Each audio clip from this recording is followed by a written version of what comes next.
income, you see an awful lot of people who look like they've got a lot of money but really pay no tax. And I guess there's the opportunity to name and shame if you see your neighbour living well, going on holidays, enjoying everything, and you find out, well, hold on, you're not even paying any tax.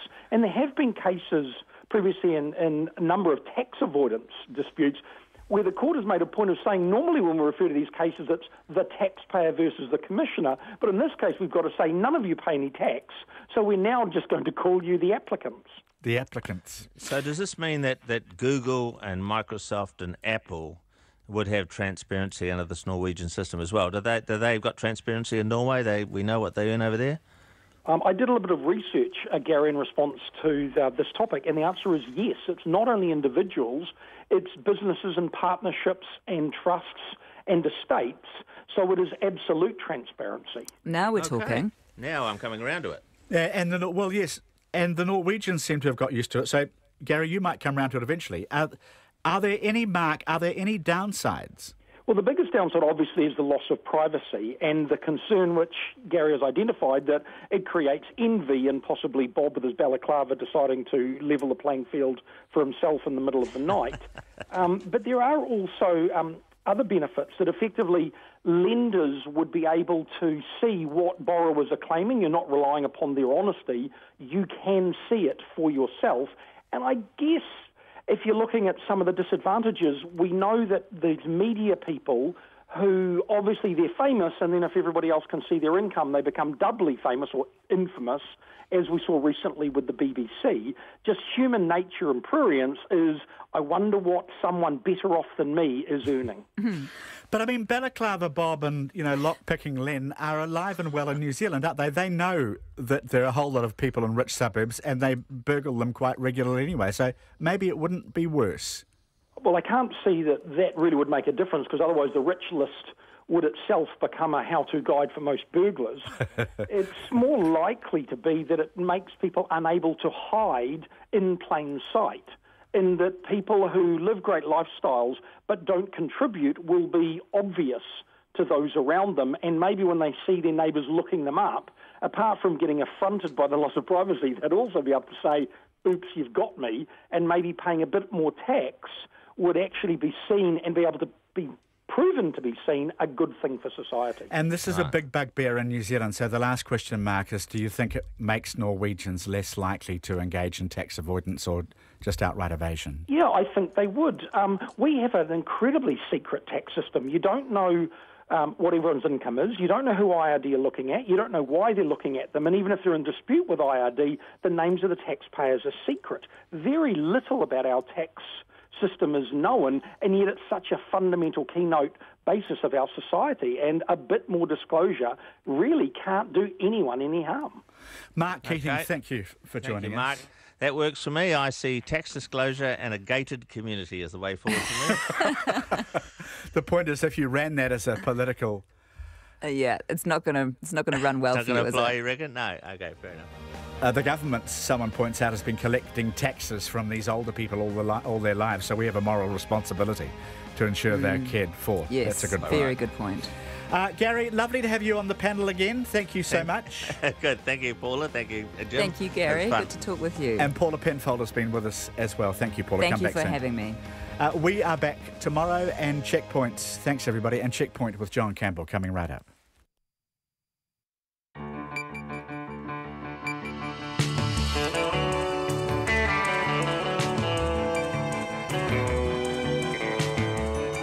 Kia ora everyone. Tonight, how long is too long to wait for prostate cancer surgery? 5 months? Longer? The Prostate Cancer Foundation says the wait for up to 10 men on Dunedin Hospital's waiting list is unacceptable. Tonight we asked the Southern DHB why it hasn't met its 31-day target from diagnosis, and the answer is startling. That's coming up. Plus, Jacinda Ardern's first official day as Labour Party leader, unemployment at its lowest level in 8 years, and worried farmers demand answers from biosecurity officials at a public meeting today about the cow disease. All of that and much more on a very busy Checkpoint tonight. Thank you for being with us. It's coming up to 5 o'clock.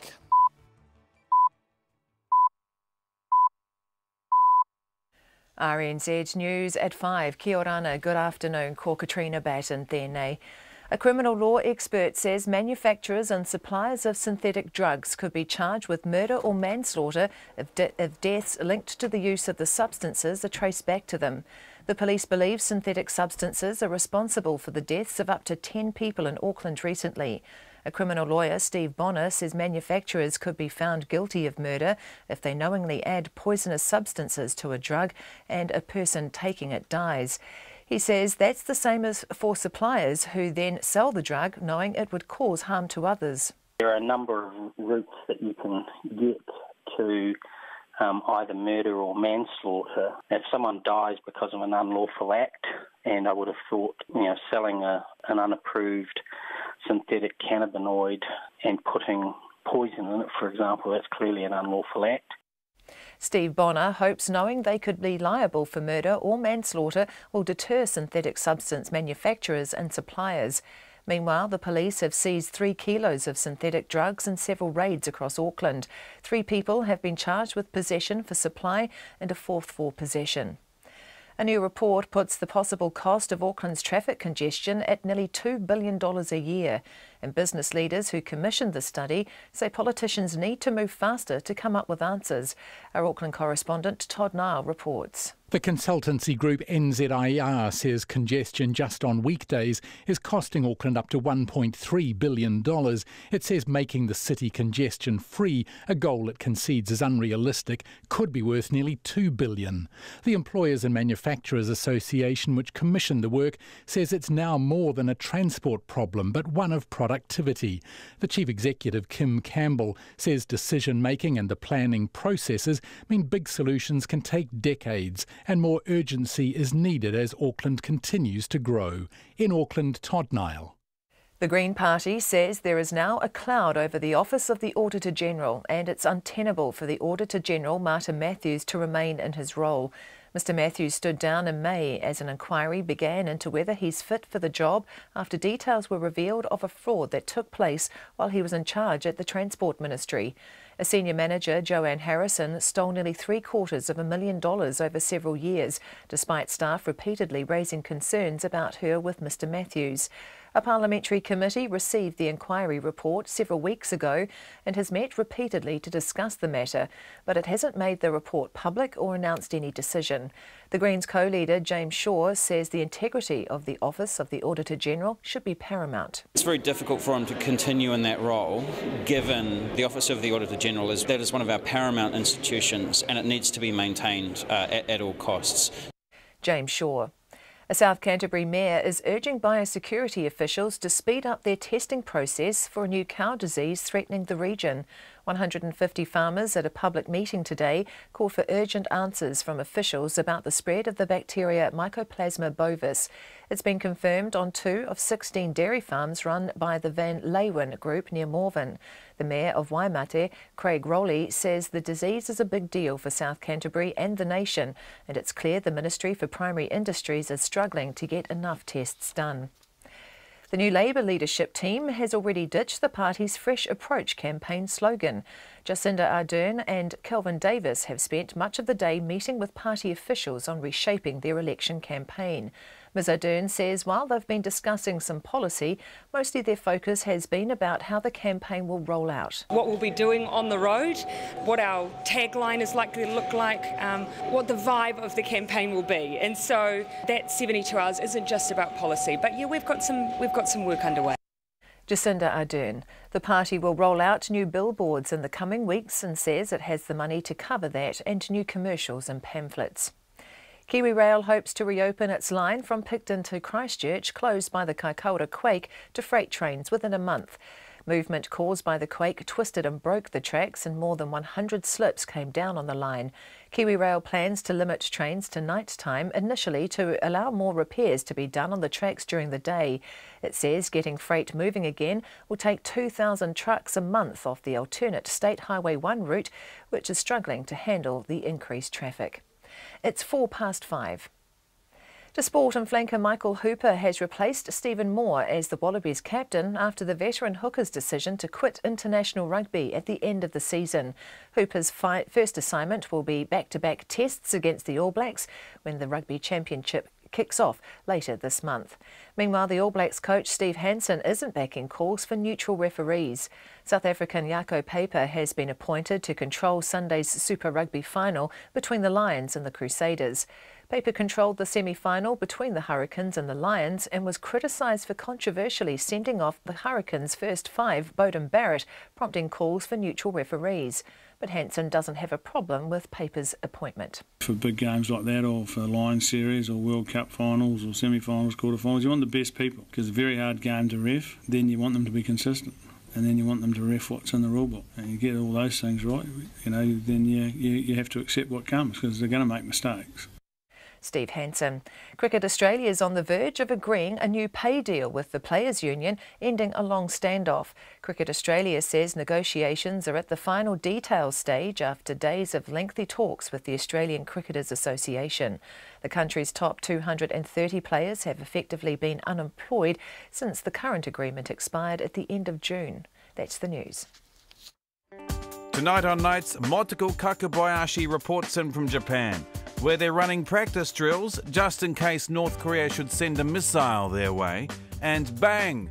Melody Thomas's new series on sex, which comes complete with a discussion afterwards in which Melody, myself and counsellor Mary Hodson tackle your questions and thoughts on when to tell children about the facts of life. On Nights with me, Brian Crump, after the news at 7 on RNZ National. Met Service weather through to midnight tomorrow. Northland, Auckland and Coromandel. Rain becoming widespread with some heavy falls north of Orewa. Rain easing tomorrow and fine breaks developing. Waikato to Manawatu, also Bay of Plenty and the Central High Country, and Nelson. Scattered rain clearing this evening, fine or becoming fine tomorrow. Gisborne and Hawke's Bay, periods of rain easing to a few showers tomorrow. Horowhenua and Kapiti, mainly fine. Wellington, Wairarapa, Marlborough and Canterbury, cloudy periods and a few showers. Bulla, Westland and Fiordland, fine apart from the odd shower about Bulla today. Otago and Southland, mainly fine inland but areas of fog, cloudy periods and a few showers about the coast. And showers for the Chatham Islands. It's 5:07 and you're listening to Checkpoint. Thanks so much, Katrina. Coming up on the program tonight, Jacinda Ardern has her first day as Labour Party leader. Worried farmers demand answers from biosecurity officials, and unemployment has edged down to its lowest level in 8.5 years. But is that the full story? We begin tonight, though, with a crisis at the Southern DHB. It's in Dunedin Hospital's urology department, where the situation is now so bad an external review has been commissioned to respond to it. Today, the DHB's own CEO told us, and I quote, "We have significant concerns about our urology service." Checkpoint has today learnt 10 patients are waiting for surgery, some for months, with still no date for an operation.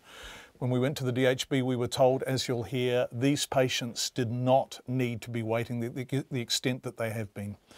We had to work hard to get that admission, but after a week of reporting on cancellations to surgery at the hospital caused by a shortage of ICU beds for post-operative care, we went back today to the case of Paul Schofield, diagnosed with prostate cancer after a biopsy in February. He has still not been operated on. We couldn't find out why, and nor could he.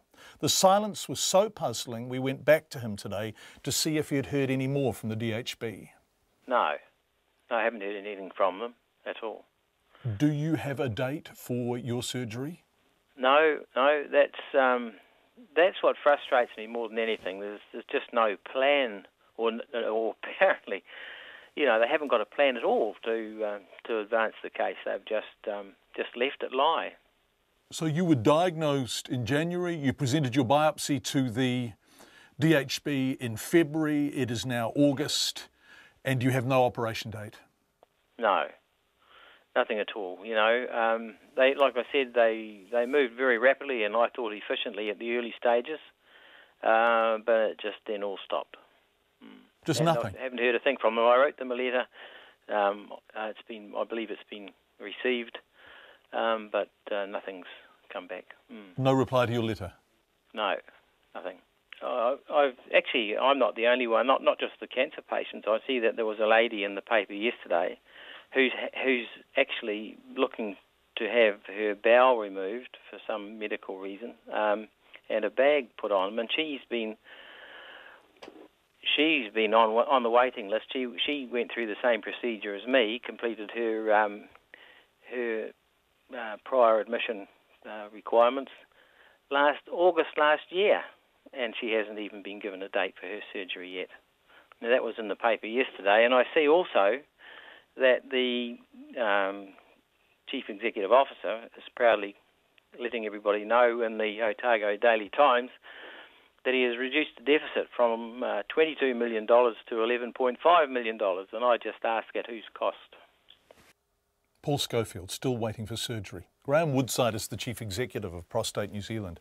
He wonders if patients like Paul, who've been diagnosed with prostate cancer and have waited several months for surgery at the Dunedin Hospital, still with no date, have somehow been forgotten. Far from satisfactory, John. The Faster Cancer Treatment Program stipulates that if somebody's got a confirmed diagnosis, they should be treated within 31 days. Now, that's 1 month, not 5 months. And the Faster Cancer Treatment Program, that's what it's called, isn't it? Yeah, that's the Ministry of Health's guidelines. Exactly. So they are government guidelines. That's right, yes. Okay, so how unusual is it for cancer treatment to have gone so far beyond the guideline of 1 calendar month? Well, it's not all that unusual, but all the DHBs have targets, and I looked up the Southern DHB, and they've been processing the targets at about 83%. So I can't understand, if they've been doing 83% across the cancer spectrum, why there's this delay with prostate. And it makes me wonder if, in fact, they're not putting a priority on prostate cancer. Right, because everyone is telling us there are finite resources and you spend what money you have. Okay, so do you have a sense that prostate cancer is not being prioritised? Well, that's a concern, because after you did the report the other day, we put that up on our Facebook page, and we've had 2 other people come onto that page and say that they waited 7 months for prostate treatment within the last year or 2. And so it seems that there may be a bit of a pattern developing here, which I'd have some real concerns about. So you've heard from 2 people who waited for 7 months for surgery, and yes. Paul has waited for 5, approaching 6 months for surgery and still hasn't had it. Yeah, and that is simply not good enough.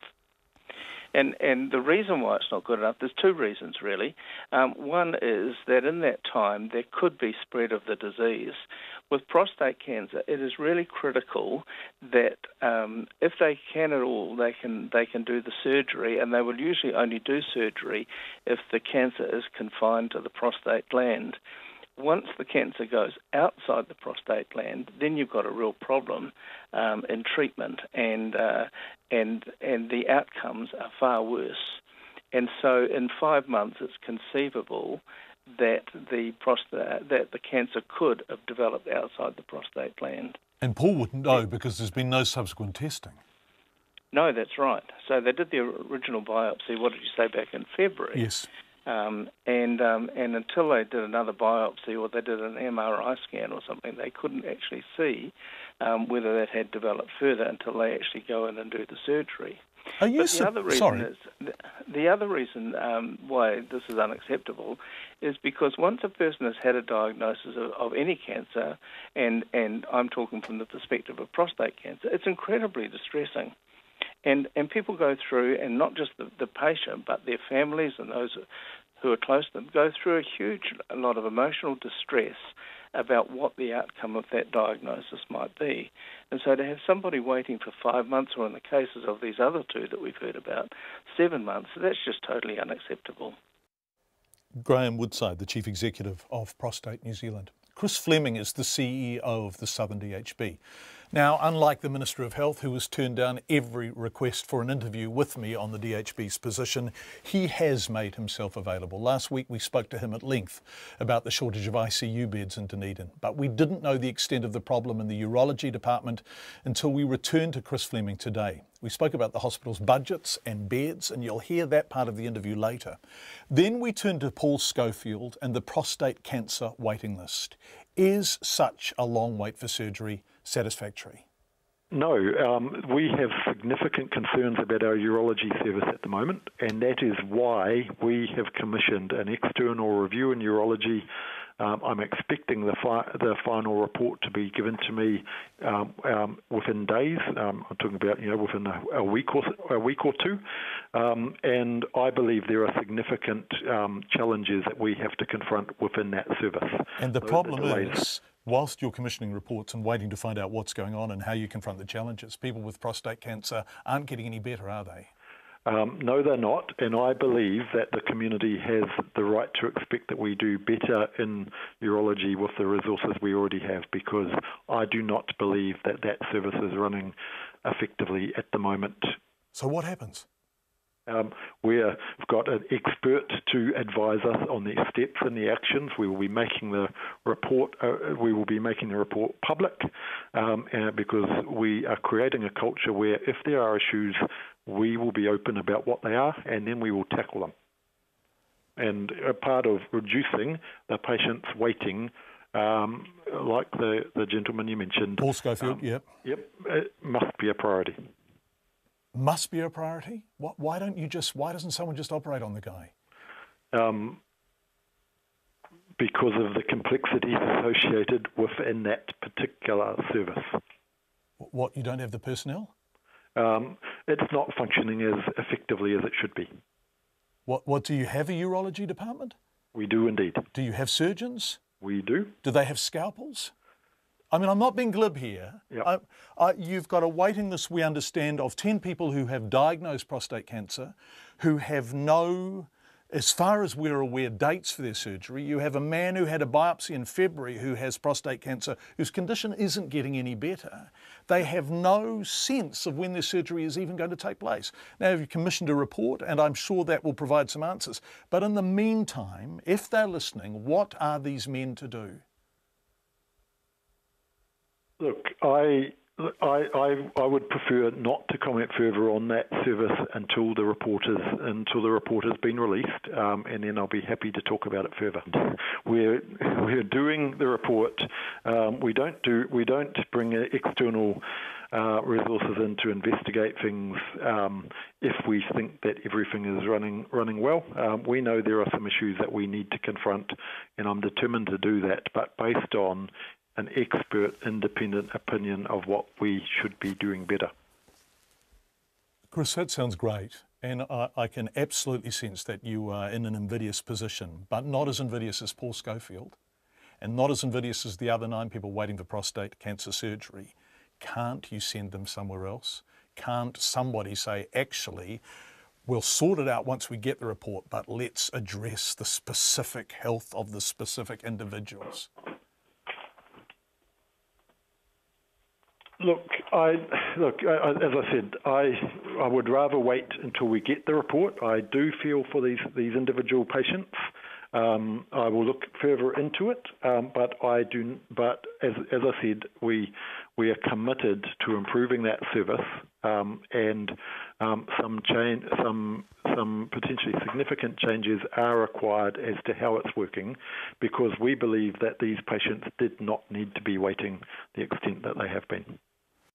Chris Fleming, the CEO of the Southern DHB, we believe these patients did not need to be waiting the extent that they have been waiting. Paul Schofield is one of those patients, and he is the person that made us follow up on the story, because the delay to his surgery was so inexplicable and an absence of explanation for it so striking. Paul has been listening to Chris Fleming on the phone. Are you there, Paul? Are you there, Paul? Oh, there's a delay. Paul, are you there? I've lost him. We can hear the delay. Obviously, whatever Paul's listening to, whether it's the tally, whether he's watching us on Sky or on Freeview, it's about 3 or 4 seconds behind where we are in the studio. We're going to try and get him back because all of this started because of his case.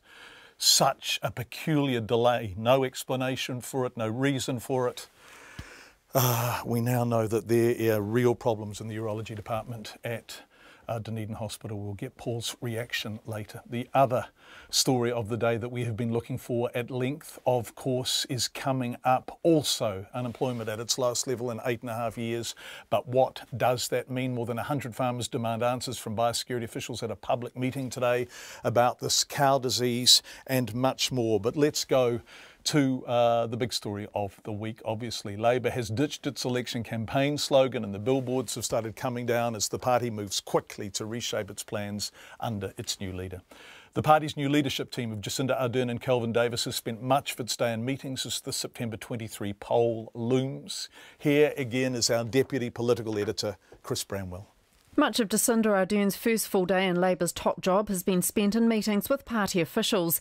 She says while they've been discussing some policy, mostly their focus has been on how the party's campaign will roll out. What we'll be doing on the road, what our tagline is likely to look like, what the vibe of the campaign will be. And so that 72 hours isn't just about policy, but yeah, we've got some work underway. And will the current tagline, a fresh approach, stay? Fresh approach is gone. Labour's General Secretary Andrew Curtin says the party's had a massive boost in donations since the leadership change. This afternoon, that total had hit $170,000 in online donations. We've had a real flood of interest in people wanting to volunteer and give money and have messages of support.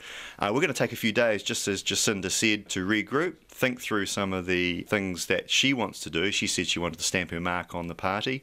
We'll take a few days to do that and then we'll swing into action. Jacinda Ardern says she's genuinely overwhelmed by the amount of support people are showing for her and her deputy, Kelvin Davis. I feel a huge sense of responsibility from that. That's people reaching into their back pocket and giving their hard-earned cash to what we're fighting for this campaign and to support us and the team. And so, yeah, genuinely moved by that, actually. Kelvin Davis and the rest of the MPs standing in the Māori seats had opted to go off the party list, but the Labour constitution requires the leader and deputy to take up places 1 and 2 on the list. I've decided to stay on the list, or to go on the list, I should say. It's a constitutional thing, and I just think we've got bigger issues to worry about than whether I go on the list or off the list. We don't have time to be playing with the constitution right now. Senior government ministers, including the Prime Minister Bill English, were treading cautiously and refraining from any outright criticism of Ms Ardern. I think she's a competent politician, but the real test here is whether someone can form a government with the momentum and the ideas and a positive view of New Zealand's future.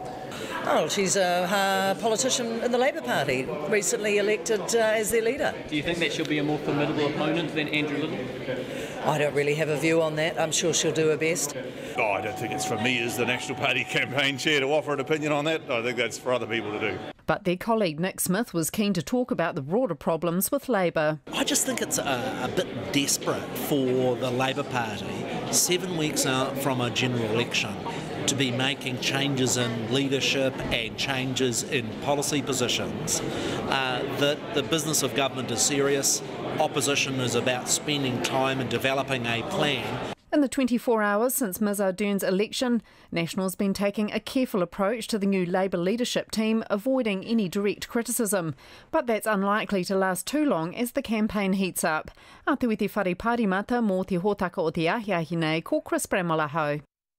Female politicians who've had children while in Parliament say it's totally inappropriate for women to be asked about their pregnancy plans. That was one of the first questions that Jacinda Ardern has faced literally within hours of being appointed to Labour's top job. Anusha Bradley reports. Jacinda Ardern says she's happy to talk about her situation, but other women shouldn't have to. I've been really open about the fact that, I do see my circumstances as slightly different because I've chosen to openly talk about that.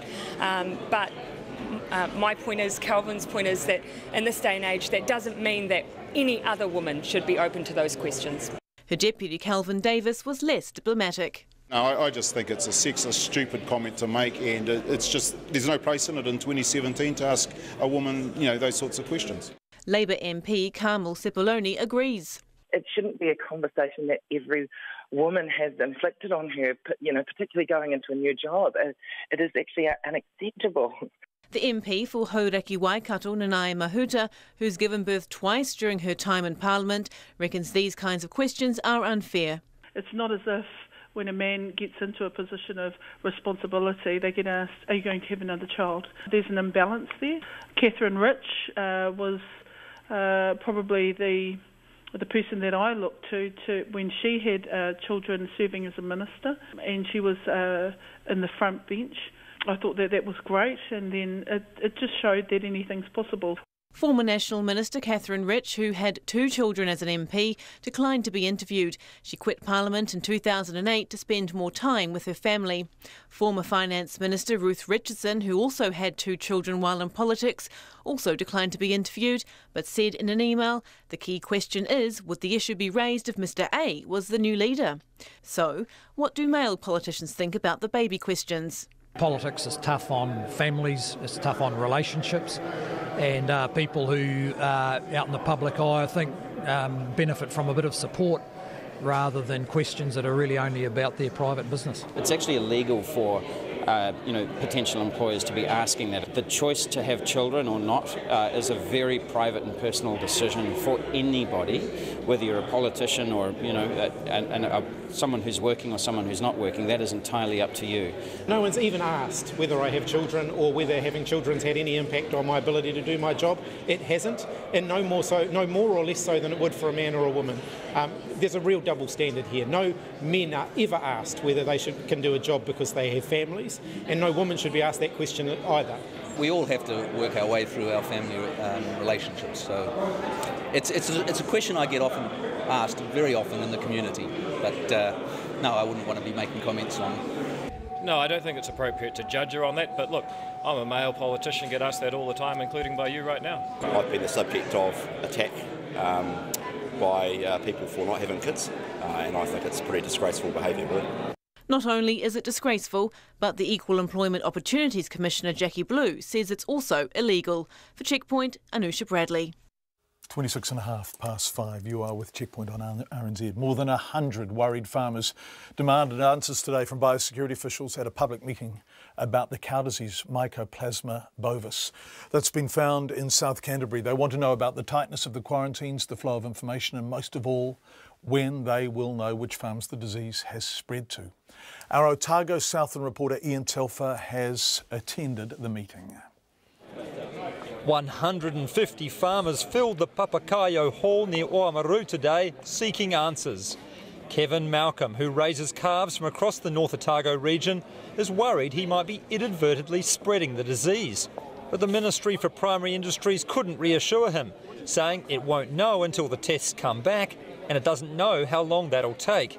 Mr Malcolm says that's not good enough. I suppose the real worry for us is the fact that the testing has taken too long, and it just appears that they are MPI, while they've got up to 60 people involved now with what's happening, that they just can't get these tests done quicker. So whereas if government's taking agriculture serious, why can't they get in behind it and say, well, let's get these tests done quicker?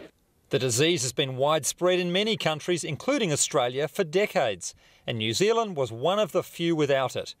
But now 2 dairy farms owned by the Van Leeuwen Group have been confirmed with the disease, and farmers are waiting for results for up to 70 others.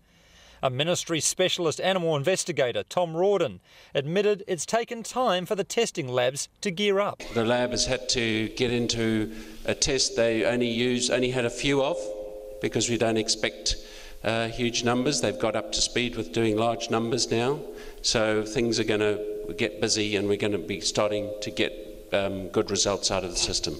One farmer questioned whether the Van Leeuwen farms are properly quarantined, because just this morning he saw a muddy vehicle leaving one. The Ministry says it'll investigate. Another said vets could be spreading the disease, but the Van Leeuwen's lead vet, Merlin Hay, who was the first to find the disease, said everyone's being very careful. We are following the strictest sort of procedures as far as dedicated equipment for these farms, dedicated vehicles, dedicated clothing. Nothing that's used on a Van Leeuwen farm is going to be going on to any other farms, and we've got the biohazard suit look going on these farms, so we're completely covered. And I can assure you that there is going to be no risk from vet contamination onto any other farm in North Otago. Neighbours of the Van Leeuwen farms asked why they haven't yet been contacted by ministry officials. The ministry said its team has limited resources and has been focusing on the highest risk neighbours, but has 5 more teams starting work today to contact everyone. The Mayor of Waimati District, Craig Rowley, says today's meeting was useful, but it's clear farmers are nervous. There's a lot of unanswered questions, and hopefully some of those answers will come to the fore in the next couple of weeks. We'll hold other meetings, more meetings as they're required, to keep people informed, keep the farmers informed of what's going on, and hopefully get some more answers for them. Big deal this though, potentially, isn't it? It is a big deal, not just for obviously for South Canterbury, but for the nation. It's another disease that we don't need within the country, but obviously they're having difficulty finding out where it's come from, so it's something that needs to be really jumped on and get on top of. One farmer tried repeatedly to call for a vote of the meeting in favour of a complete cull of all Van Leeuwen cattle, but the ministry said it was far too early for that. But until it can give a full picture of where the disease is and where it isn't, those calls are likely to just get louder. In Papakaio for Checkpoint, Ian Telfer.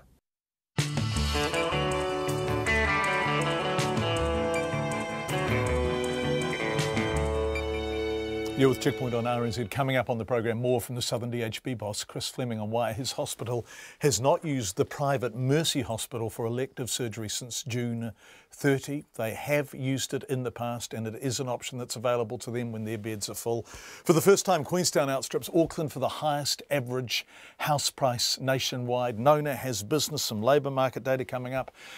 We'd love your feedback. You can text us on 2101, and we'd really like to hear from you, particularly if you've been affected by delays to surgery in Dunedin or elsewhere, if you are a prostate cancer patient awaiting surgery. If you heard our interviews at the top of the program, you will know what this email is about: long delays, and it seems a crisis in the urology department at Dunedin Hospital. Hi John, my husband was confirmed with prostate cancer on the 20th of June and was told there would be a wait of 2 to 3 months. This is obviously their default position. He was a semi-urgent appointment back in October, November, and had to wait 7 months for his June appointment. This is obviously not a new problem and has been kept under the radar. That email came in immediately after our interviews at the top of the program. How do you get in touch with us? Text us 2101, email checkpoint@radionz.co.nz. We are on Facebook and of course on Twitter too. However you are getting in touch, we are delighted to hear from you. It's 28 minutes to 6. Here's Katrina with the headlines. A criminal lawyer, Steve Bonner, says manufacturers and suppliers of synthetic drugs could be charged with murder or manslaughter if deaths linked to the use of the substances are traced back to them. The police believe synthetic substances are responsible for the deaths of up to 10 people in Auckland recently. A new report puts the possible cost of Auckland's traffic congestion at nearly $2 billion a year. And business leaders who commissioned the study, the consultancy group NZIER, say politicians need to move faster to come up with answers. The Green Party says there is now a cloud over the office of the Auditor-General, and it's untenable for the Auditor-General Martin Matthews to remain in his role. Mr Matthews stood down in May as an inquiry began into whether he's fit for the job. It came after details were revealed of a fraud that took place while he was in charge at the Transport Ministry. A South Canterbury mayor is urging biosecurity officials to speed up their testing process for a new cow disease threatening the region. 150 farmers at a public meeting today called for urgent answers from officials about the spread of the bacteria Mycoplasma bovis. The new Labour leadership team has already ditched the party's Fresh Approach campaign slogan. Jacinda Ardern and Kelvin Davis has spent much of the day meeting with party officials on reshaping their election campaign. Kiwi Rail hopes to reopen its line from Picton to Christchurch, closed by the Kaikoura quake, to freight trains within a month. It says getting freight moving again will take 2,000 trucks a month off the alternative State Highway 1 route, which is struggling to handle the increased traffic. The Māori Affairs Select Committee has given a bill designed to end one of New Zealand's longest-running land disputes its seal of approval. If approved by Parliament, the Waitara Lands Bill would allow the sale of 780 leasehold properties and return some land to Māori. Those are the headlines. I'm back at 6. Thanks so much, Katrina, which is 26 minutes away. Turning to business news now with Nona Peltier, who is sitting on the other side of me. One of the biggest real estate companies in Auckland thinks that bank lending restrictions are too hard on first-home buyers. I guess they would say that. But they would say that. They would, bless them, although God loves a trier. What point are they making? Well, they're saying that houses that were, about, well, I don't want to, an affordable $600,000. These are the houses that are mostly on the outer suburbs of Auckland. What's affordable now officially in Auckland? $600,000. Right. So I almost choke saying that, but yeah. But you still need 20% down to buy these houses, even if you're a first-time home buyer. So it's 120 grand, right? It's an awful lot of money.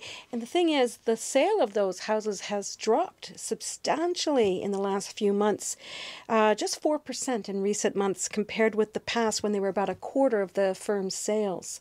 So that means that people are simply not buying these properties, either because, well, they simply don't have the down payment or they're just not attractive. Saving $120,000, unless your household income is really, really high, is an uphill slog by any definition. Sure, and you're going to still, it's going to be difficult for sure to buy those properties. Almost impossible. $600,000, it's a lot of money.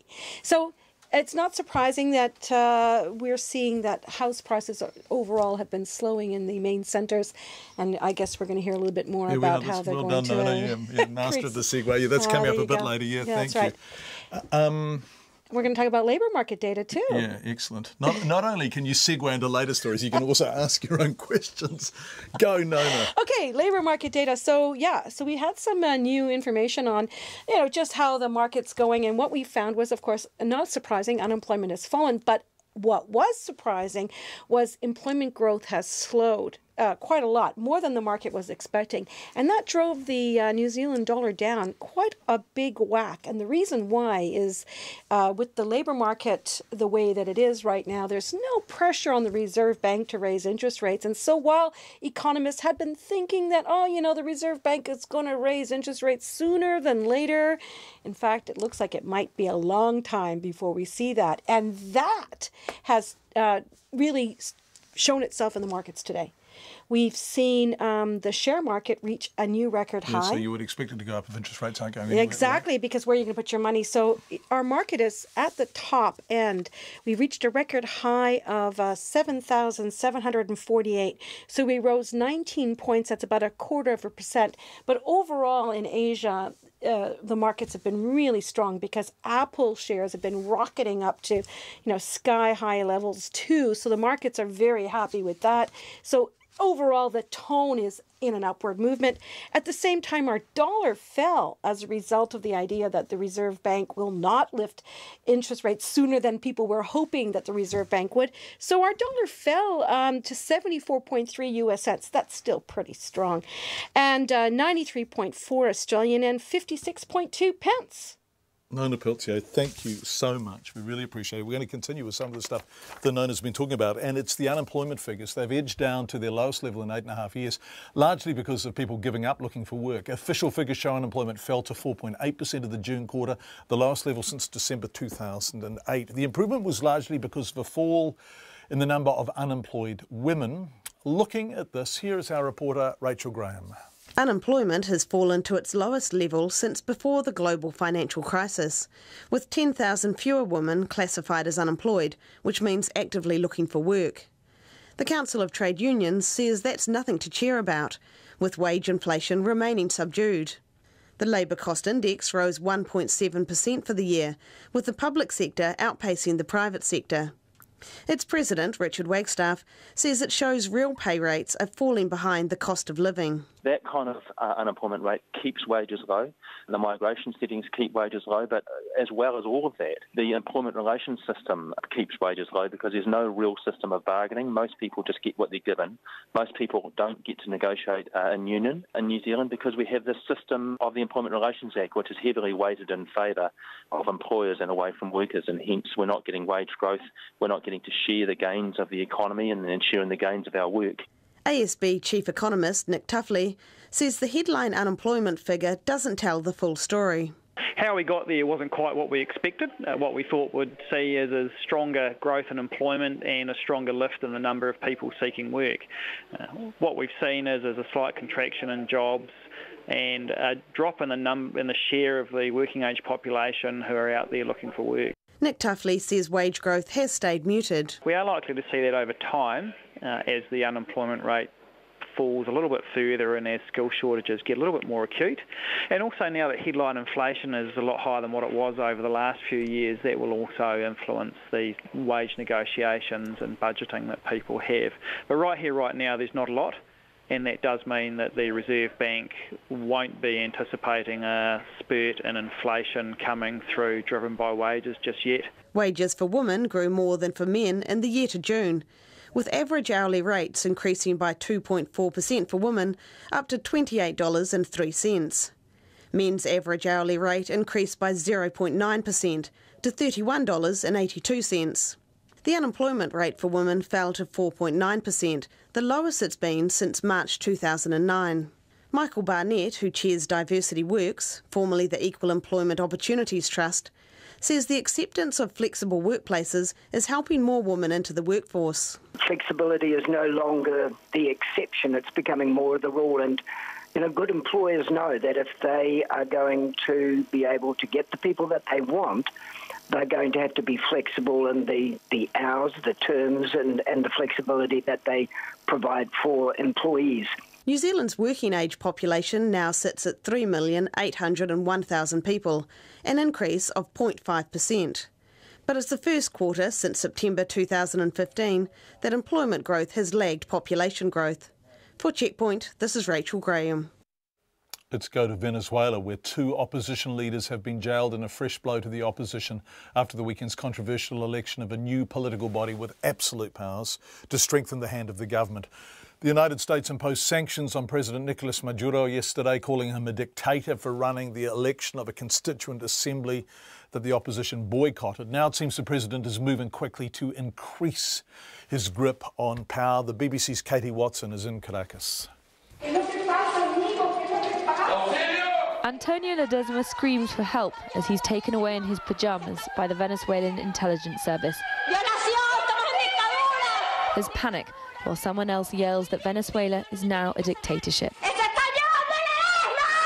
He wasn't the only one to be taken away. Officers also seized Leopoldo Lopez, an opposition leader who was released from prison a few weeks ago but placed under house arrest. Tensions are running high in Venezuela after the election of a new assembly that will effectively rewrite the constitution. There have been violent protests in recent months, and on Monday, former Mayor Mr. Ledesma released a video on social media criticising the weekend's vote. Arriba Venezuela, arriba, despertar ese sol. He called the vote a fraud, saying public powers had become a political machinery at the service of a totalitarian regime, a tyranny. Leopoldo Lopez also made his voice heard while under house arrest. The Supreme Court said on Tuesday it had revoked their house arrest because they'd made political statements. It had also received intelligence that the 2 men were trying to flee. But one of the men's lawyers said they hadn't broken any restrictions. At a press conference, Mr. Ledesma's wife warned of what was happening in Venezuela. Be assured that what is happening in Venezuela is no joke. The fact they've seized 2 fundamental opposition leaders, the events of the last 3 months, let that be a message to the entire world that Venezuela is experiencing a massacre. It's a huge attack against human rights, and human rights abuses are being carried out openly in our country. The UN also weighed in, saying it was concerned about the escalation of political tensions. In this critical moment for the future of the country, the Secretary General urges all Venezuelans, particularly those representing powers of the state, to make all possible efforts to lower tensions, prevent further violence and loss of life, as well as find avenues for political dialogue. But this is a country divided. Avenues for political dialogue seem to have been exhausted. With these rearrests, just like the vote, the Maduro administration is clearly doing what it wants, regardless of outside pressure. It is, as they say, Venezuela's issue and nobody else's. But the concern is a global one. That is the BBC's Katie Watson from Caracas. Traffic congestion in Auckland could be costing nearly $2 billion a year, and there are calls for politicians to get cracking on a solution. A new report commissioned for the business group EMA underlines what most Aucklanders are only too familiar with. The journey times are getting longer, and transport firms are having to expand their fleets to get the work done. Looking at this, here's our Auckland correspondent, Todd Niall. There's too much talking and not enough doing, and we keep on talking about these things year after year after year. David Aitken is the Chief Executive of National Road Carriers, representing transport firms large and small. He says in 9 years, the number of cross-town trips that are possible on a weekday has halved to just over 3. The freight task is predicted to grow 60% between now and 2030. So, when you've got less productive journeys, we're struggling to get drivers to do them. We're heading for a disaster, really. Consultants NZIER estimate congestion on weekdays costs about $1.3 billion a year. The admittedly unrealistic goal of always having free-flowing traffic would make Auckland $1.9 billion better off. Kim Campbell, the chief executive of the EMA, says the problem has grown beyond just being about transport. Here we see in one report, and very clearly articulated, one single thing that we could do to make almost a 30% difference to productivity almost across the entire economy is do something about congestion.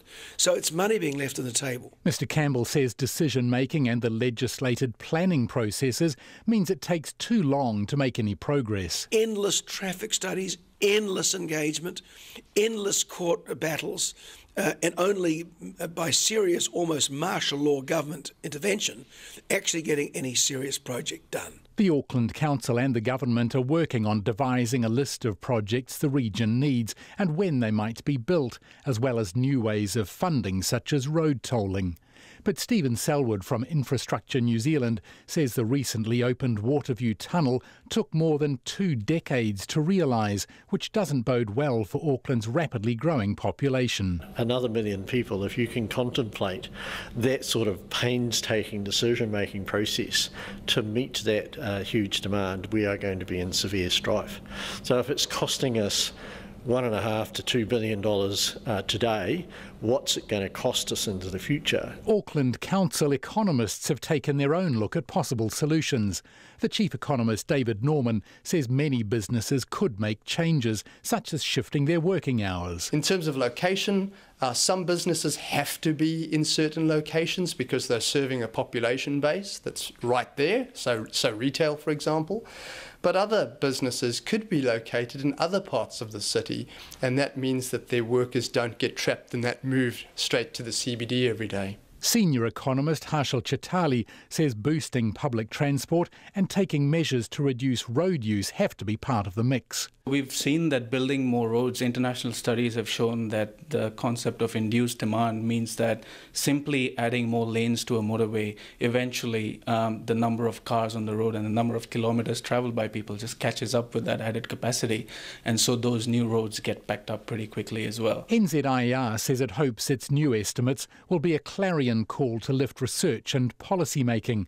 But the EMA's Kim Campbell thinks politicians need to be pushed to get on top of Auckland's traffic woes sooner rather than later.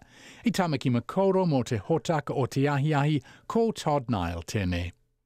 Let's go from Auckland to Queenstown, where house values have shot up 20% in the past year. And for the past quarter, the resort town has outstripped the Auckland region for the highest average price nationwide. The latest QV average value for Queenstown for July comes in at almost $1.1 million. Now, this is a tourism town, lots of people working in service industries.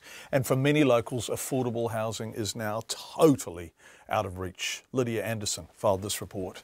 Queenstown economist Benji Patterson knows he's one of the lucky ones. The former Wellingtonian moved south with his wife earlier this year, and they're expecting a baby while building a house in the new Shotover country subdivision. But he knows if he hadn't snapped up a section there a few years ago, it would have been a different story. Definitely, I'd say that we've been very fortunate. We hadn't tried to pick the timing or anything. We'd simply wanted to have a a humble piece of land in a residential neighbourhood where we could bring up a family, and that dream would have been out of reach for us, at least without some serious sacrifices. And so, yeah, we were very lucky. Mr Patterson says he secured work before making the move, but for many the gap between wages and house prices is too high.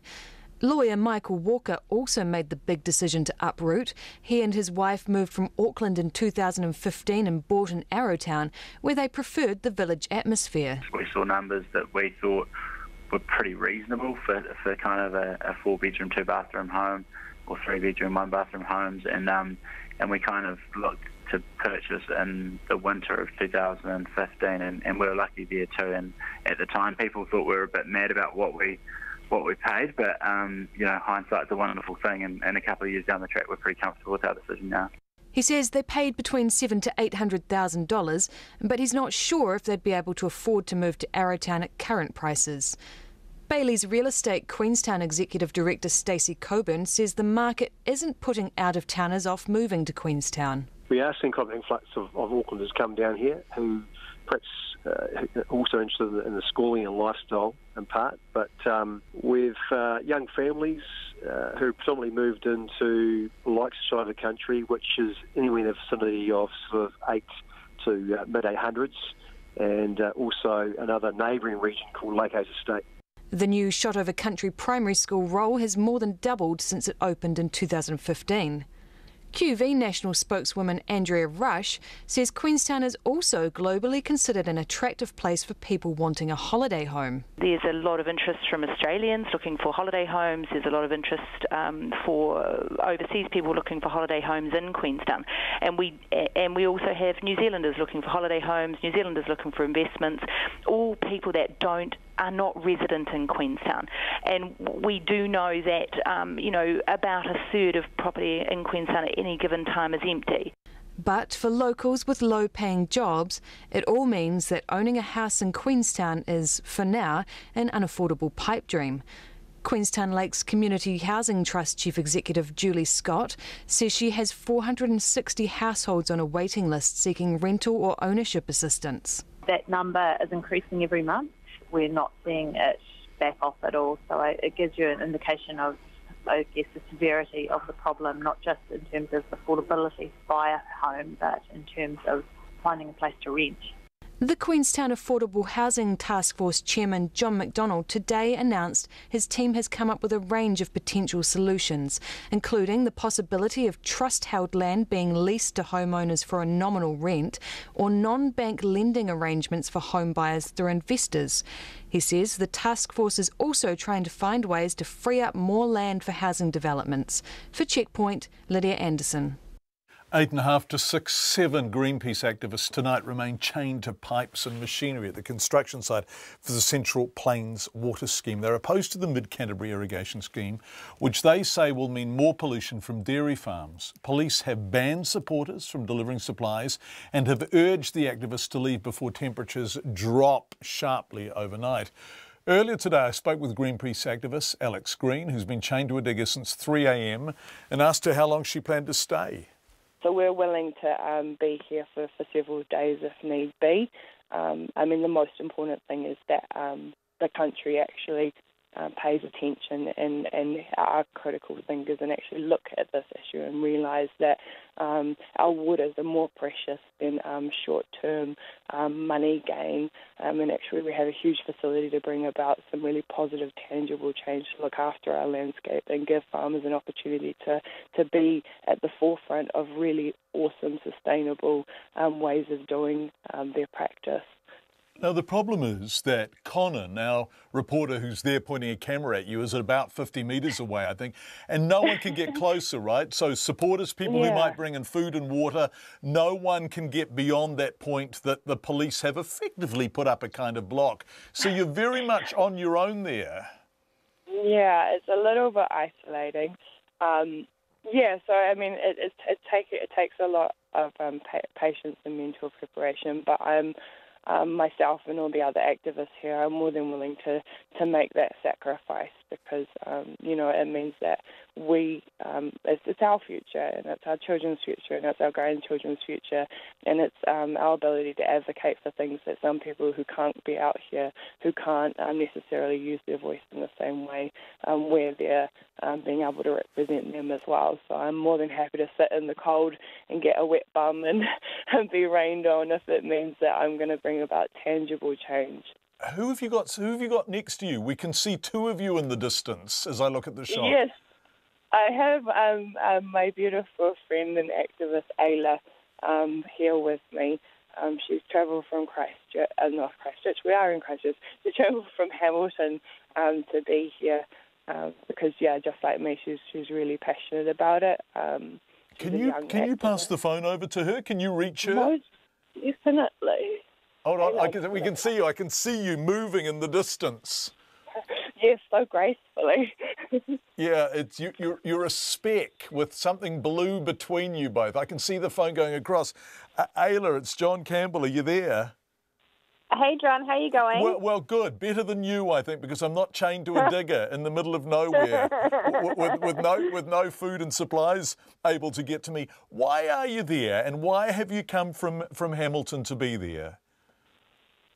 I've come here just like Alex mentioned. I think it's really important that New Zealanders are really faced with the facts of what agriculture and these irrigation schemes are doing to New Zealand. So, our rivers are in turmoil. Our emissions are extremely high because of agriculture and things like this. So I think it's really important that we stand here and we make it really visible to the New Zealand public and let them know what's going on. And what's your biggest objection to the scheme? Probably like Alex mentioned before, the amount of piping and digging up of land that this is going to require to create this irrigation scheme. Not only just the Central Plains water, but there's, I think, around 6 to 8 other irrigation schemes planned in New Zealand. So if you kind of think about the amount of land that will need to be used for that, it's quite a shock, really. I'm just looking at the final decision, the final ECAN decision under the RMA, and they are pretty conclusive that there is a degree of appropriateness to this, the impact it will have on the ability to farm in the region, the impact it will have on the ability to control water supply, water flow, water distribution. What's your response? Have you read that decision? No, I haven't read that decision, but our agriculture campaigner Genevieve Toop has kind of briefly gone over it, so I don't have the exact facts. But I know that things like when the rivers that are used for irrigation schemes are, for example, flooded, they can't use that water because of sediment contamination. So things like that actually really need to be monitored really carefully are some of the things that we're concerned about. It's Alex and Ayla who are chained to that digger. We're going to go back very quickly to the prostate cancer patient, Paul Schofield. Paul lives in Palmerston, just north of Dunedin. He's been waiting almost 6 months for surgery. Here's his reaction to the Southern DHB CEO, Chris Fleming, at the top of our program tonight, admitting to us the urology department is under urgent review. I think it's just outrageous.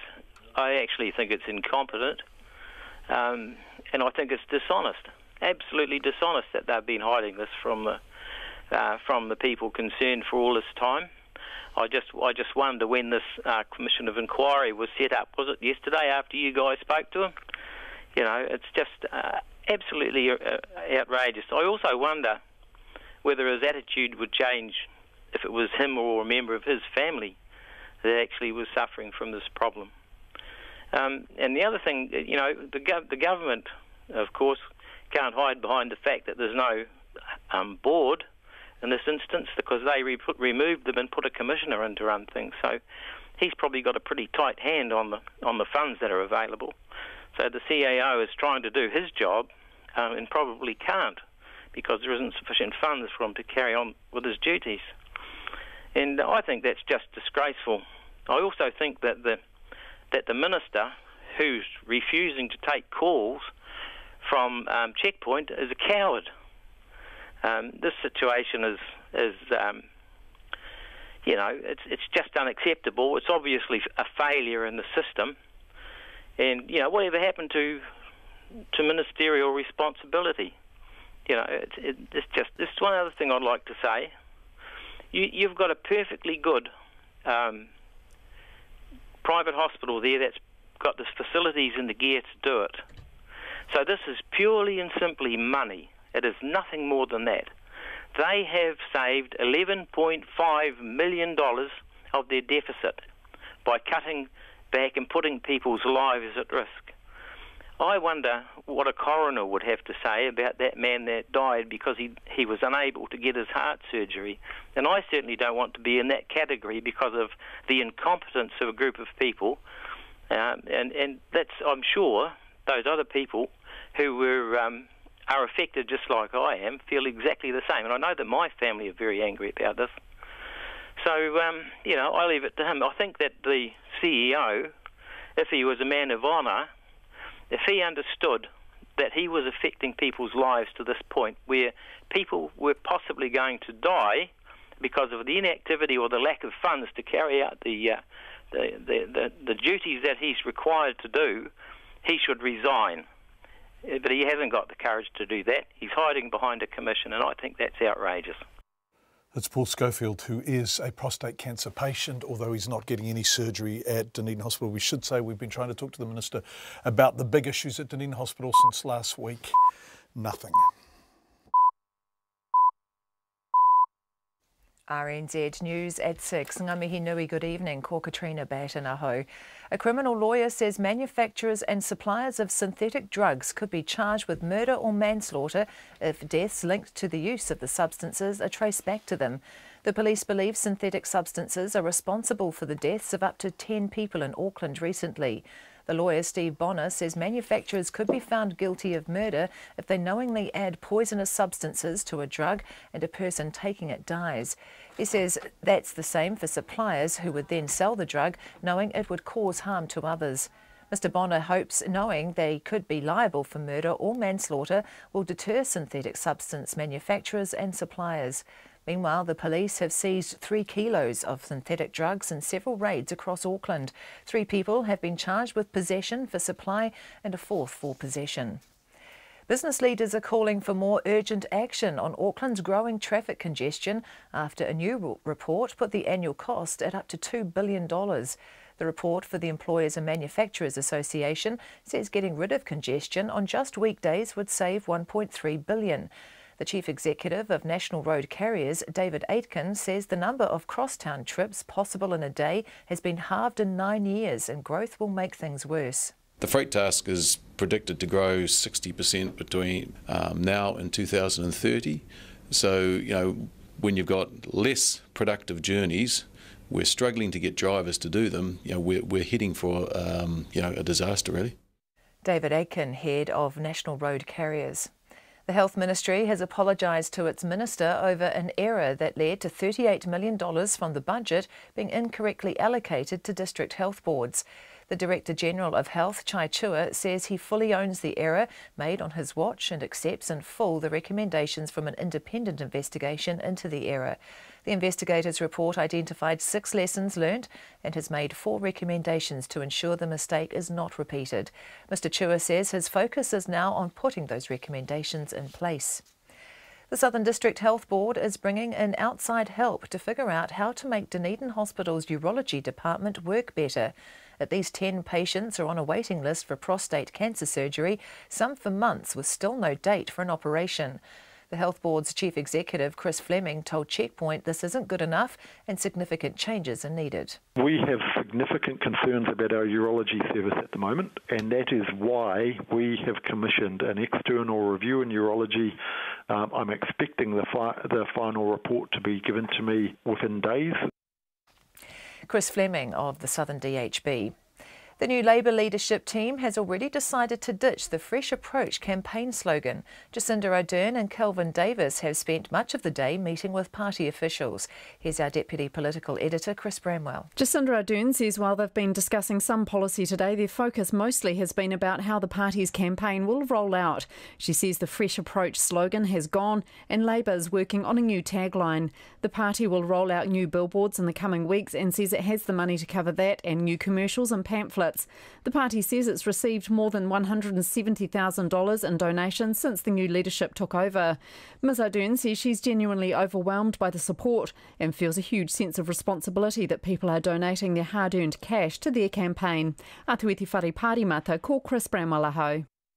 Police negotiators have been trying to encourage Greenpeace protesters to unchain themselves from machinery and pipes at a mid-Canterbury irrigation scheme.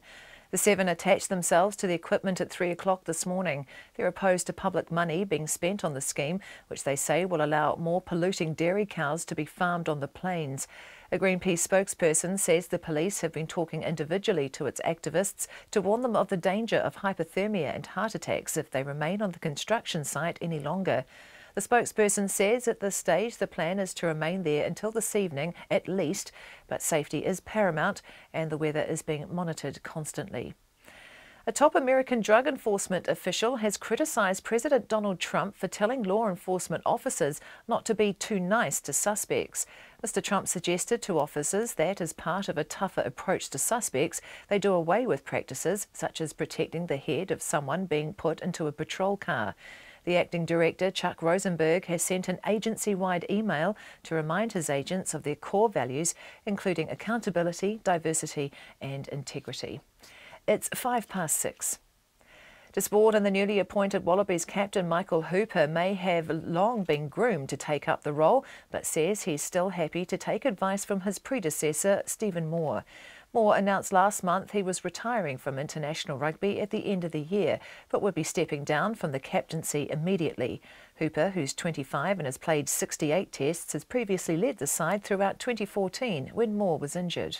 I'm relatively new in this role and not much experience, so mate, I'll take any help, any advice I can get. I'm so, like I said earlier, so excited about learning and getting better in this role.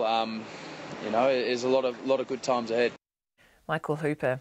World Athletics is anxiously contemplating life without superstar Usain Bolt.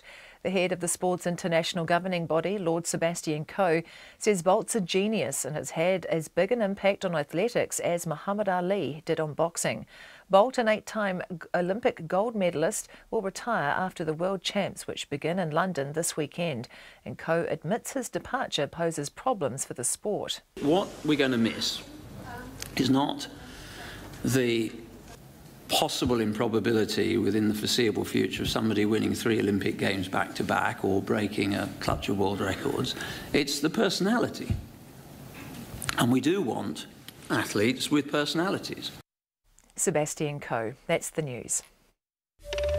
Jacinda Ardern pitches to young voters. I do believe in free education. Labour believes in free education, and that speaks to, I think, Labour values. But what about older voters? If she keeps talking to those and only those, she's going to lose the older voters who are the ones that are currently bleeding out to New Zealand First and the Opportunities Party. Kelvin Davis says that's under control. I'm the sort of guy that loves a beer at the RSA on a Friday, spends way too much time watching sport on the weekend when I should be mowing the lawns, and my most treasured possession is the Sky remote. And we're on Sky Channel 421 and your radio. Guy Espiner and Susie Ferguson. Morning reports weekdays from 6.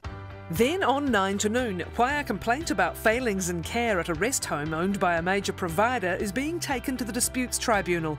And after 10, Britain's highest decorated bomb disposal operator, Staff Sergeant Kim Hughes, on his new book, Painting the Sand.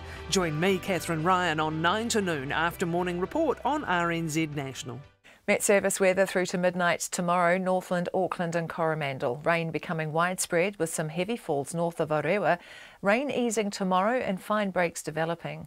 Waikato to Manawatu, including Bay of Plenty in the central high country, also Nelson. Scattered rain clearing this evening, fine or becoming fine tomorrow. Gisborne and Hawke's Bay, periods of rain easing to a few showers tomorrow. Horowhenua and Kapiti mainly fine. Wellington, Wairatapa, Marlborough and Canterbury, cloudy periods and a few showers. Bulla, Westland and Fiordland fine apart from the odd shower about Bulla today. Otago and Southland mainly fine inland, but areas of fog, cloudy periods and a few showers about the coast. And for the Chatham Islands, showers. It's just gone 6:08 and you're listening to Checkpoint. Thank you very much indeed, Katrina Batten. Tonight at 5, we'll end the programme with what appears to be a crisis in the urology department at Dunedin Hospital. We heard the DHB CEO tell us, and I quote, "We have significant concerns about our urology service." Checkpoint has revealed there are 10 patients waiting for prostate surgery, some for months, with still no date for an operation. Again, Chris Fleming told us these patients did not need to be waiting the extent that they have been. We've been looking at the broader situation at DHB, beginning last week with a shortage of ICU beds. Richard Whitney is CEO of Dunedin's Mercy Hospital. He admires and works with many of the surgeons at Dunedin Hospital. Everyone is trying their hardest, he believes. But Mercy sees Dunedin Hospital at close range, and they've worked closely with the hospital in the past, picking up overflow and elective surgery and heart surgery too. Do they have a formal relationship with Dunedin Hospital at present?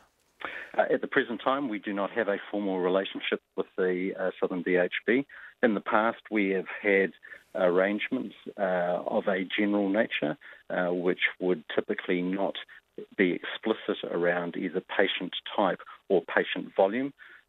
Exceptions to that would be in the recent past of breast reconstruction activity and cardiac activity. In the absence of those formal arrangements and relationships, then it becomes very hit and miss about our ability to respond at the time that the DHB requests us to respond. So are you surprised there isn't the formal relationships and arrangements that would give greater certainty and planning ability? I think the Southern DHB is slightly different than a number of other DHBs. Clearly, they have some facility and infrastructure compromise with regards to the status of their buildings, and you'll be well aware of that. Absolutely. But look, the nub of it really is that there will be at some point through the public system a level of which they are funded to deliver service to. And while we can think and believe that we have a credible role to play in aiding them managing their throughput activity, at some point what the Crown funds them to do will be reached, and there will be effectively an unmet demand as a consequence of that. So it's the DHB locally, I believe, would have limitations in its ability to manage capacity and throughput. And in such situations, it would seem reasonable and logical to have standing arrangements where they can rely on additional capacity elsewhere as needed. But they don't have those standing arrangements, do they? As of today, they do not, no. The last arrangement expired on the 30th of June. And as at this time, we have undertaken no surgery on behalf of the DHB. Since the 30th of June? Yep. Right, so you've done no surgery on the DHB's behalf since June 30th. So what's that? Approaching 5 weeks ago. Mm-hmm.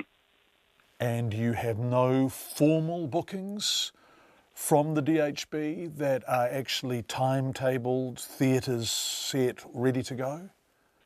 We do for about 3 patients. And what are they? What surgery would they be receiving?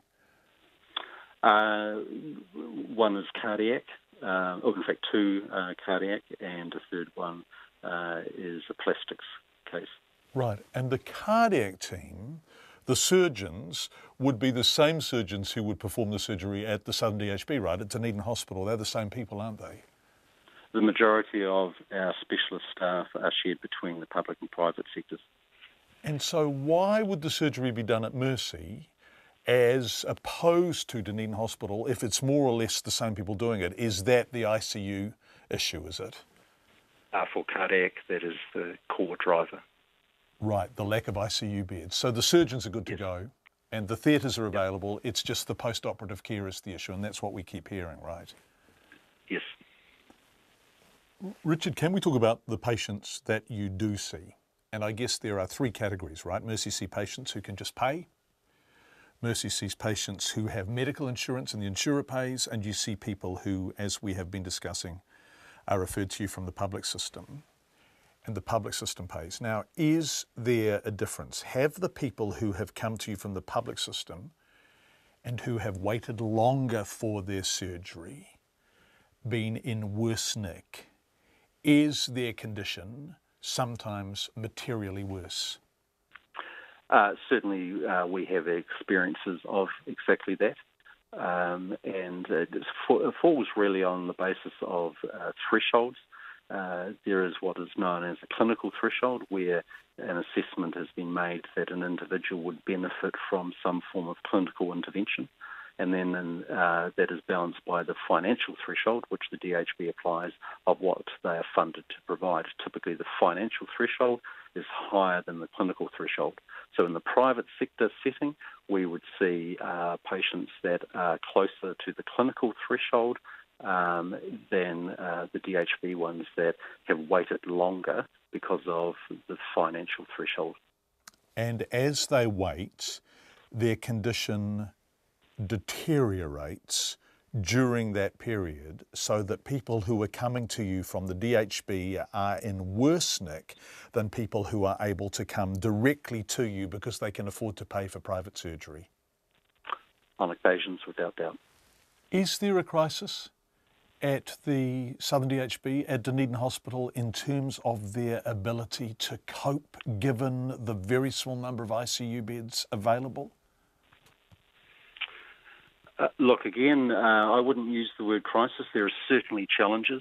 The Minister is on record as saying that there is no shortfall of ICU beds nationwide in response to a recent question to him.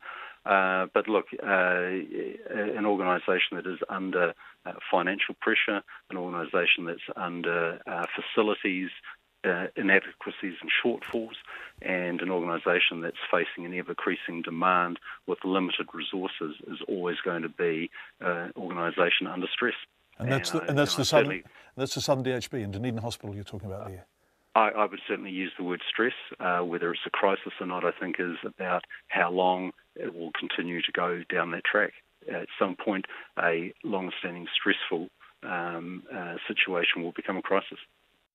Richard Whitney, who is the CEO of Mercy Hospital, which is the private hospital in Dunedin, of course. What does the Minister say about all of this and about what we revealed about prostate cancer and the urology department at the top of the program? Well, he won't talk to us. So we went to the Prime Minister's office. They told us to go back to the Minister's office.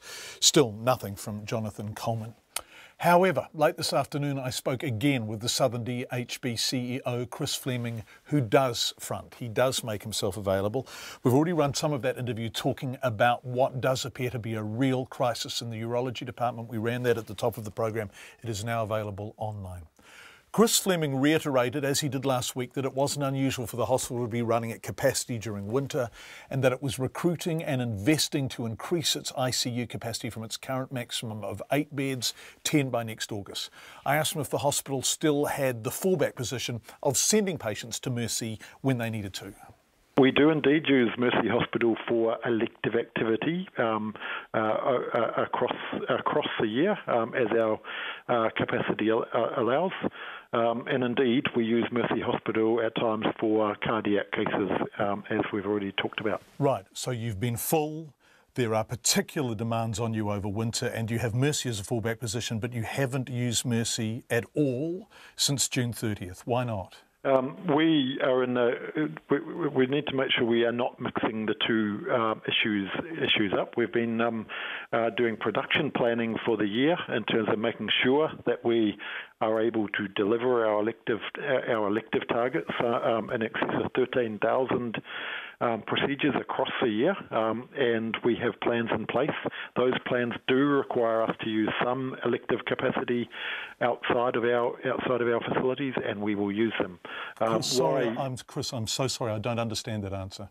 Sorry? So you've just told me the hospital has been full. We've been told, and the people who've been talking to us call it a code black. I think you call it access block, yes. where you don't have a bed. We've talked repeatedly, and you were very upfront about an insufficient number of ICU beds. We've talked about Mercy as a fallback position. You have not used Mercy since June 30. We haven't used Mercy since June 30, but as we've talked about in terms of cardiac cases, we do assess the patients relative to what is appropriate to be able to be provided at Mercy. Chris, this is about money, isn't it? You just don't have enough money. No, it's not about...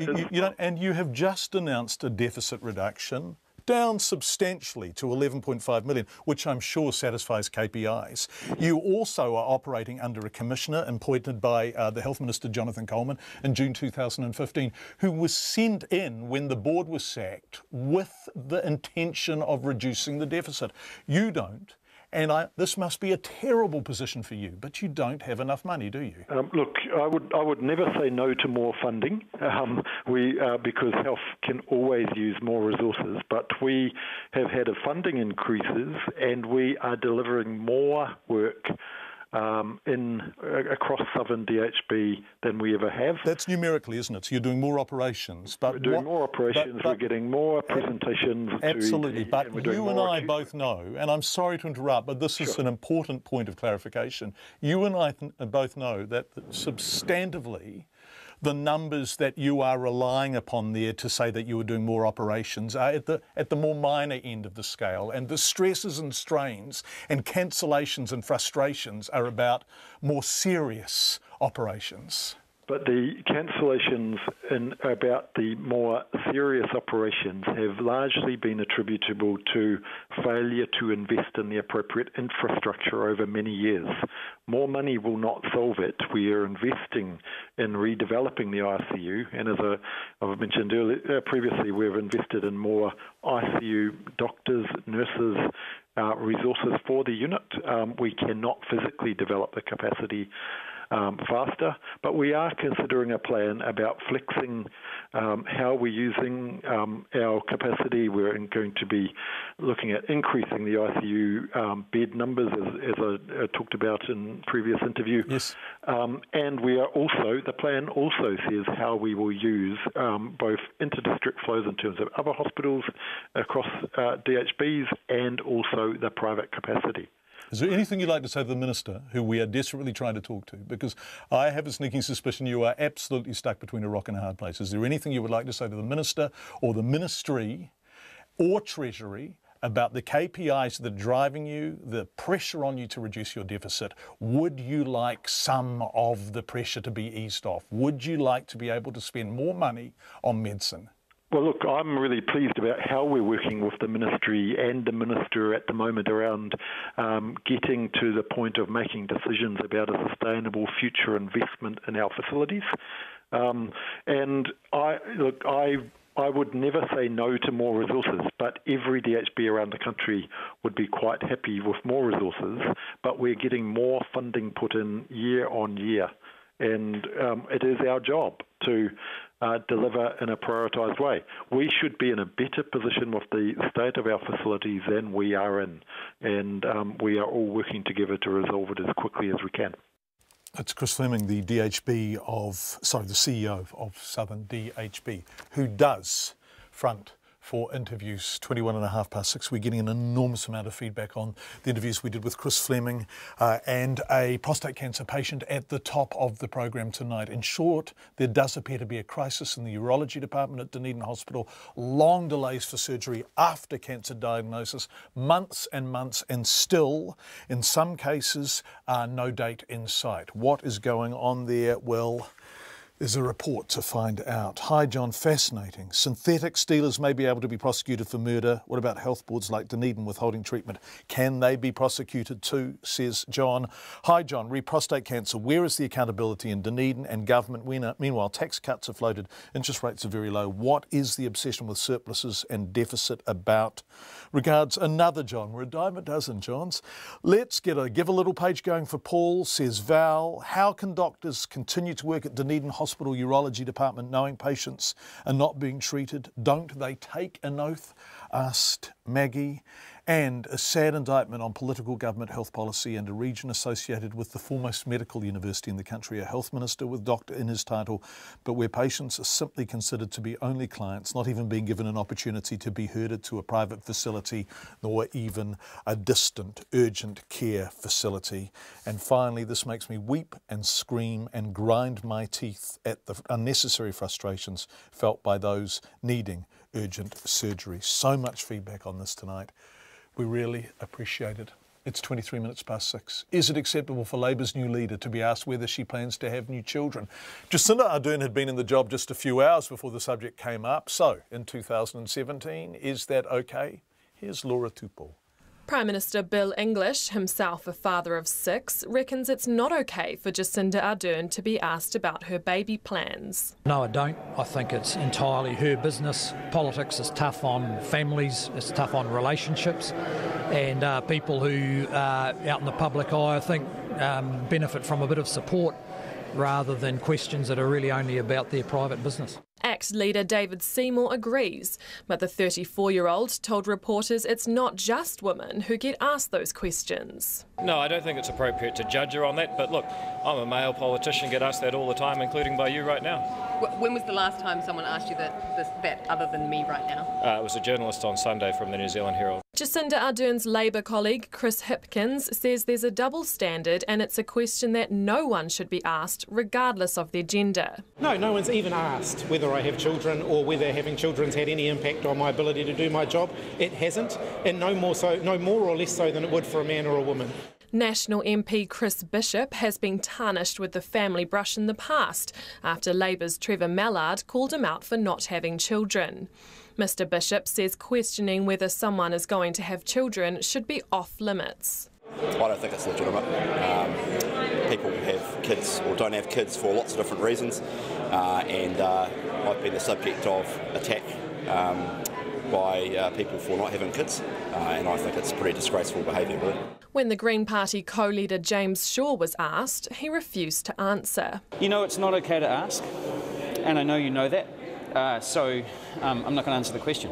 Labour's deputy leader Calvin Davis thinks the line of questioning is completely inappropriate. No, I just think it's a sexist, stupid comment to make, and it's just, there's no place in it in 2017 to ask a woman, those sorts of questions. Meanwhile, the new Labour leader herself says just because she's chosen to talk about the issue in the past doesn't mean other women should have to. I've been really open about the fact that, I do see my circumstances as slightly different because I've chosen to openly talk about that. But my point is, Calvin's point is that in this day and age, that doesn't mean that any other woman should be open to those questions. Mō te hotaka o te ahiahi, ko Laura Tupou aho. Been a busy old programme tonight, lots in it, and we're going to end with a story about Beyonce, kind of, really. Beyonce, US pop star Beyonce. Hold Up, for my money, one of the songs of last year. She inspired the fight to save a bowling club in Melbourne. 3 women in their 70s and 80s have become the latest internet sensation with their unique version of All the Single Ladies, which is a Beyonce single from a few years ago now. With the details, here's the BBC's Sarah Corker. What does the Queen of Pop, Beyonce, and the genteel sport of lawn bowls have in common? Well, nothing until this. All the bowling ladies, all the bowling ladies, all the bowling ladies, all the bowling ladies. Meet Terry, Janine and Wynne from Melbourne. Their parody of Beyonce's Single Ladies has been watched at least 1 million times online. The trio are kicking up a song and a dance to try to save their beloved bowls club from demolition. Starting 10, please pay attention. This is our life, now we're in strife. You can't be evicting me. They're hoping the video will persuade the council to rethink plans to build an indoor stadium on this site. And for some of the ladies, it was a bit of a musical education too. One of our younger members, Denise, she'd obviously been in PR, just cottoned on to the song, Beyonce's song, and 2 of us had heard of Beyonce, but 2 of us had not any idea about that song. And Wynne says the club, founded in the 1950s, has 600 members and is like a big family. Most of the ladies are older than I am. I'm 72. it's their second home. Now put your hands up, no, no, no, no, no, no, no, no, no, no, no. The council says no final decision's been made, but it is struggling with demand for sports facilities. Now the ladies hope their fancy footwork may just catch Beyoncé's attention. Yes, a wonderful story from the BBC, Sarah Corker, although the version of Single Ladies, well, Ashley Young's written a wonderful poem, I think, that has single ladies in it. Great song. Anyway, lots and lots of feedback tonight. Let's end with it. John, they've lost my vote now. Dr. Coleman is simply arrogant and out of touch with the average Kiwi. Great reporting. We've been working on this story for about a week and it keeps unfolding. It's very difficult to get to exactly the bottom of what's happening at the DHB, although the CEO always talks to us and we appreciate that. But the revelation today that the urology department was in such trouble took us all by surprise. It was just inexplicable, the silence around the delays. The patients had not been told why they were having to wait so long for surgery. So the CEO says they have enough money, then why are they not paying for critical patients to be treated at Mercy Hospital if they don't have enough ICU beds? Asks another listener. Thank you. Hi, John. Ministers fronting up to questions. It would be enlightening if a tally could be kept of how often particular ministers decline to make themselves available to answer Checkpoint's questions about matters for which they have responsibility. Regards, Alan. Alan, many of them are very good, but we do have real trouble with Jonathan Coleman and Jerry Brownlee. Daylight is next, I think, in terms of people fronting. Jonathan Coleman and Jerry Brownlee, we really do struggle to get them on Checkpoint. I would use the word crisis without hesitation if I had a serious cancer issue. Hands up to all of you that have had a belly full of nonsense, weasel words and excuses. Does it work, yes or no? That's simple, isn't it? Had enough. Sort it. Thank you, John. Well, thank you for your feedback and thank you to the people in Dunedin who are telling us their stories and trusting us with the details of their health care. You can text us on 21 or if you want to approach us with somewhat more confidentiality, you can email us, 2101, or you can email us checkpoint@radionz.co.nz. It is 4 digits and we've only been on air 18 months. I'll remember it sooner or later. On behalf of our really excellent and hard-working team, that is Checkpoint for tonight. You can text us on 2101. Nailed it. We'll be back tomorrow at 5. RNZ News headlines at 6:30. A criminal lawyer says manufacturers and suppliers of synthetic drugs could be charged with murder or manslaughter if deaths linked to their use are traced back to them. Business leaders are calling for more urgent action on Auckland's growing traffic congestion after a new report put the annual cost at up to $2 billion. The Health Ministry has apologised to its minister over an error that led to $38 million from the budget being incorrectly allocated to DHBs. And the Southern DHB is bringing in outside help to figure out how to make Dunedin Hospital's urology department work better. Our next news and weather is at 7. Every week, Insight is there delving behind the headlines to find the stories that matter. Investigative, in-depth journalism that explores what's happening in New Zealand and to New Zealanders. You can subscribe to Insight for essential listening on iTunes, play through Spotify or wherever you